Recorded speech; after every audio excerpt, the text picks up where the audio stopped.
May the words of my mouth and the meditations of our hearts be acceptable in your sight, O Lord, our rock and our Redeemer. Amen. Please be seated.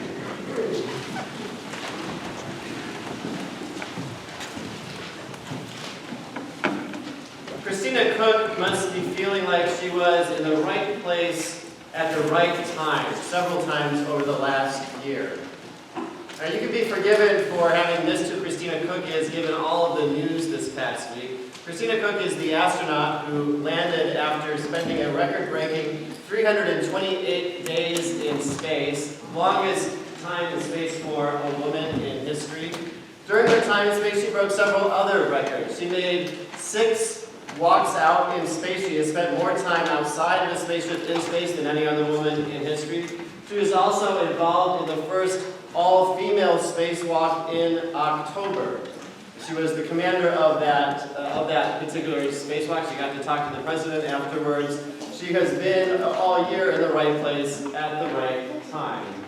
As it turns out, she volunteered for this mission, but she was actually selected because of all of her scientific expertise. She was there doing literally dozens and dozens and dozens of experiments. Here's just a partial list. She grew mustard greens in order to examine the role of gravity in space on whole plant health, cellular development, and tissue growth. She studied the behavior of fire in space, which may help spacecraft use fuel more efficiency and help with preventing fires on spacecraft.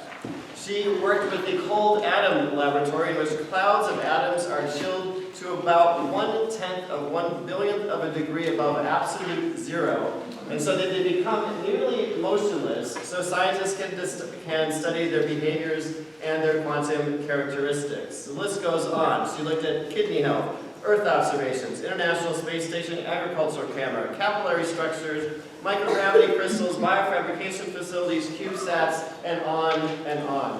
She was selected for this mission not to be the first woman to do any of the things that she ended up doing, but to do all of this scientific work. Now, the reality is, of course, she will be remembered for being one of the 2 first women to walk in space, for holding this record for a longest space mission, etc. But she was there because of all of her other work, all of her other expertise.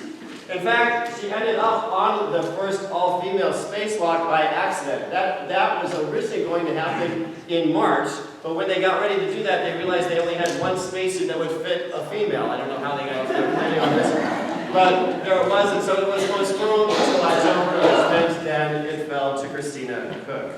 She was in the right place at the right time.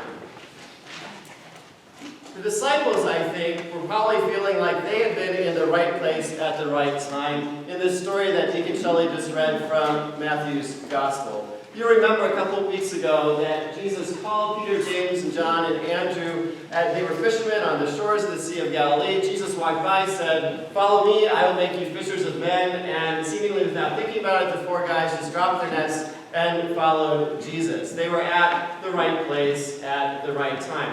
Or so they thought. And then they spent a few weeks following Jesus around. The crowds gathered around and they watched Jesus heal people who are sick. They listened to Jesus preach the good news of the kingdom, the good news of God. But they're really feeling kind of like they're not all that important. There's nothing really for them to do. Jesus is doing all the work. Jesus is doing all the preaching. People aren't there to see them. They're there to see Jesus. In addition, they're starting to get email messages and text messages from their wives at home, like wondering where they are, and if they're not coming home, when the check is coming so that they can feed their children.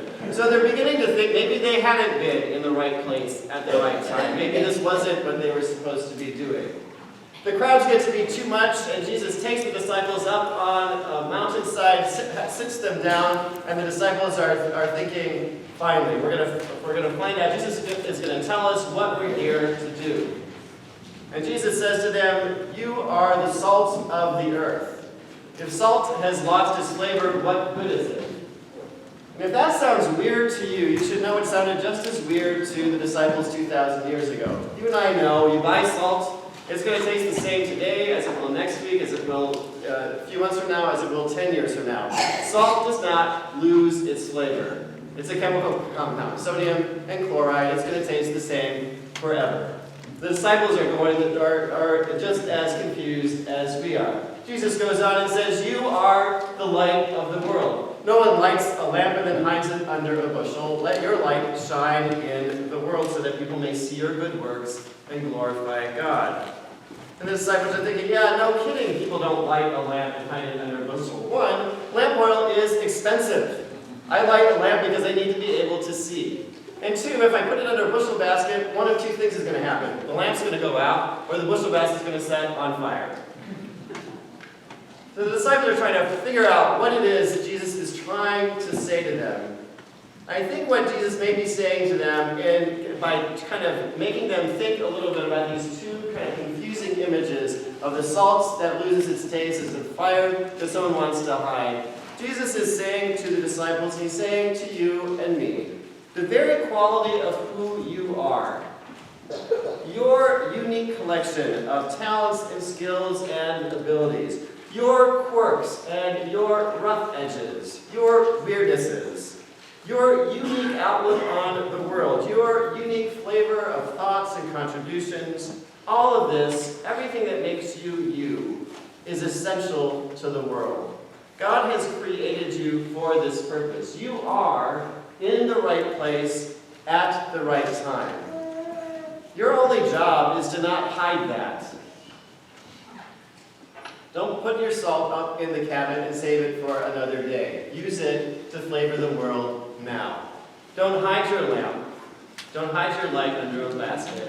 Let it shine to the world today.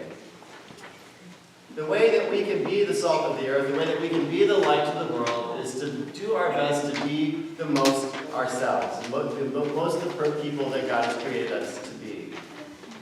You probably heard in the local news the story of Ann Barnes, the local woman who received a terminal cancer diagnosis a few days ago. She has struggled a little bit to figure out how she wanted to spend her last few days on earth, and realized that really what she wanted to do was have a big party for all of her friends. And so this morning, her family and friends are meeting at church, and then they're going to enjoy a party this afternoon.